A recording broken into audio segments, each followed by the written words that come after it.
অর্থহীন পুরুষ আর সৌন্দর্যহীন নারী কেবল কবিতার পাতায় গুরুত্ব পায়, বাস্তবে নয়।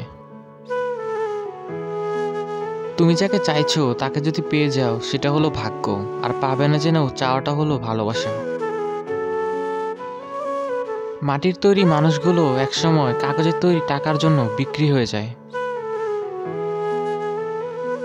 সুন্দর বলতে মূলত কিছুই হয় না, আপনি যাকে যতটা ভালোবাসবেন সে আপনার কাছে ততটাই সুন্দর।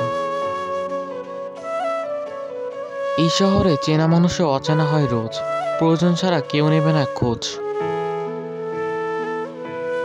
মিথ্যা গল্পের শ্রেষ্ঠ লেখক তুমি, আর সেই গল্পের বিশ্বস্ত পাঠক এই আমি। পৃথিবীর সবচেয়ে দামি জিনিস হলো দুটি, বিশ্বাস আর অপেক্ষা, যা সবার জন্য করা যায় না। মেয়েরা সবসময় সত্য কথা পছন্দ করে, কিন্তু বিশ্বাস করে মিথ্যাবাদীকে। মনে রেখো, জীবনে ভালো দিন কেটে গেলে অনেকগুলো খারাপ দিন পার করতে হবে। আগে মানুষ মিথ্যা বলতে ভয় পেত পাপ হবে বলে, আর এখন মানুষ সত্যি বলতে ভয় পায় বিপদ হবে বলে।